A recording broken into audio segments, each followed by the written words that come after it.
Welcome back to Abby Lee After Class.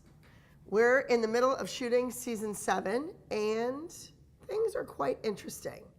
I want to talk about the second episode that aired. Now, I brought on 2 young ladies who I think can complete my great 8. This was the network's idea, not the 2 girls. Believe me, I found them all by myself. I went to Atlanta, Georgia, and auditioned a whole group of amazing girls and a couple guys. The girls were incredible. One girl really stood out to me. She had a fire inside of her. She was hungry. She fought for it. Cameron Bridges. She does lots of modeling for Weissman's costumes. She just might fit the bill. Maybe she is what we need at the ALDC. The other young lady is a student right here in Los Angeles at my dance studio, Daviana Fletcher. She is a great dancer.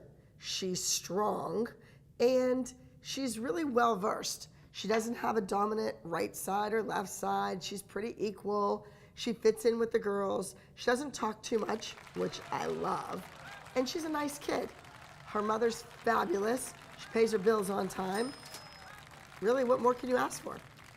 I think that both Daviana and Cameron are going to fit in well with the current junior elite competition team. I'm pleasantly surprised in how the moms are reacting. Even Jill. You know, everybody that walks through the door is a threat to her and her daughter. But this time, things are a little different because they're not minis, they're older girls.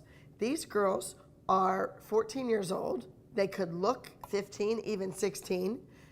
They're not tiny little peanuts that are going to make Kendall or Nia look too tall, too out of place. These girls are exactly the right height for the junior elite competition team, which isn't so junior anymore. I am so glad that I have peace of mind and the moms are not bucking me on this. They're not even bucking the system. They are accepting these girls with open arms. Isn't that nice? This week, we have 2 duets competing.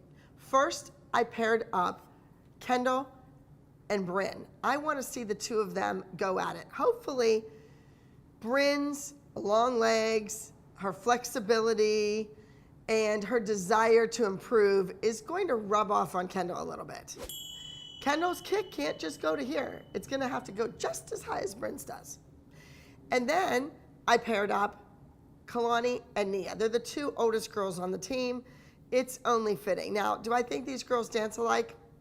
Not really, but that's the point. Their title is Young and Restless. So it's 2 different things. We have young, meaning teenagers. We have restless, meaning teenagers. Their routine is contemporary, but there's some hard-hitting beats in the music, and they're gonna have to be harder. They're gonna have to hit it, especially Kalani.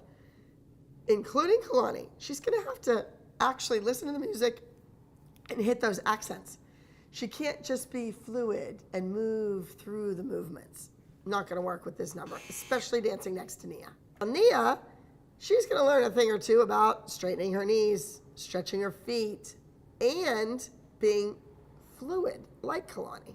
So I chose the music because it has both qualities to it for both of the girls. Back to Kendall and Bryn. Their routine is titled The Shadow and Me. Now, there's an old song, really old, and it's called Me and My Shadow. It's a classic vaudeville theater type of number. Well, this is not that. This is definitely contemporary. They're wearing gorgeous, beautiful costumes. One is in light gray and one is in black, and it's the shadow and me. Get it? Yes. I just need these 2 girls to actually be a shadow. So that means that one leg can't be all the way up here and the other leg way down here. Because in the shadow, it would be a mirror image, the same thing. We traveled on a bus all the way to San Diego, California. And who shows up? The Rotten Apples. All the way to San Diego. Cathy's even stupid when it comes to that. I mean, we're here in Los Angeles. How many competitions do we do right here within an hour radius. Why wouldn't you bring your kids to LA to study at the ALDC so they could take class like the Amazing Contemporary classes with Jesse and Miranda, or hip hop with Guy, flexibility with Olga? Even Cathy could learn a thing or two at my studio. But what does she do? No, she travels to San Diego because this is nothing more than a paid vacation for her. I think the network brought her back just to get under my skin. When I heard that Cathy was coming to town, I thought, I'm just gonna rub this in her face. I'm gonna call her and invite her to come here. Why don't her girls practice right here at the ALDC in another room? That would be fabulous. The network can pay me rent for her too. Why should they pay some other studio, some studio that's never made them a dime on TV? Yeah, so I invite Cathy. I was very kind, I was nice. Come in, the girls can take classes, you can check things out, it'll be great. But that's not what Cathy did. Cathy showed up at that competition. I was nice to her. I gave her a big hug. I thought everything had kind of calmed down a bit. But no. She turned right back into that evil bitch that she is down deep in her core. I think this was nothing but a paid vacation. She took Lifetime for all the money they were willing to pay her. Yep, that's right. She didn't care about those kids studying, learning anything, seeing an agent while they were here, going to an audition. Nope, nada, zippo, nothing. All she cared about was her husband, her kid, her mother, her sister-in-law slash teacher slash choreographer, and her kid, all coming on Lifetime's tab to have a little vacation in San Diego. They're going to the zoo, they're going here, they're going there. Who's having the last laugh? Not me. I think it's the crab apple. Or, after seeing her up close, I think her new name is the granny apple. Even though I don't get a creative credit on the show, I give the producers ideas, day in and day out. I'm always throwing ideas out there. And I've done 2 routines with doors. Most studios have. You do a door, people go in the door, they come out the door. I've even done a dance about the door and the floor, which is kind of creepy, but it's so cool. What do? Turn around and give that idea to Cathy to use. Yes. So for 5 years in my studio in Pittsburgh, there was a door in the back corner that was a prop that we used. Is it on the show? No, I don't think so. We tried to get them to use it, but no. But they give it to Cathy. She wanted to be my worst nightmare. Well, she wasn't, because dun dun dun dun, her routine was 3rd. Not even 2nd, the first to lose, but 3rd means don't even bother showing up because you don't matter anyway. We did a beautiful routine, including Daviana and Cameron. It was called We Go On, because no matter what happens, you go on. I teach children that. I hope their mothers teach them that too. You go on. You toughen up. You pick yourself up by the bootstraps, whatever that is. I don't know what bootstraps are, but you pick yourself up and you go on. Our routine was beautiful. It was a lyrical, contemporary kind of piece, just a stunning dance entitled We Go On. The message is we go on. Things didn't go well, or maybe you lost your job, the cake fell, you burnt the meatloaf. It doesn't matter. You go on. You move forward. You hope and you pray and you work hard. You meet your responsibilities, and somehow we end up on top. And that's what happened. We Go On was the 1st place overall high score winning group number at the competition. Take that, Cathy. You are not my worst nightmare, sweetheart. You're not even present in my dreams.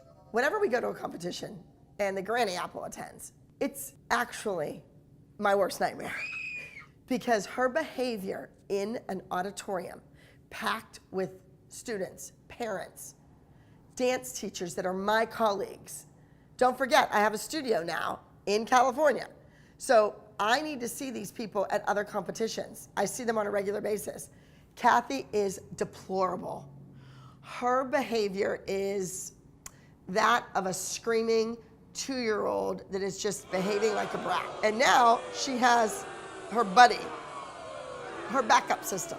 Black Patsy. She will not stop degrading Kendall, critiquing Kendall, ripping Kendall. I know this is for children, but she's just shitting all over Kendall. Granny Apple's right there with her.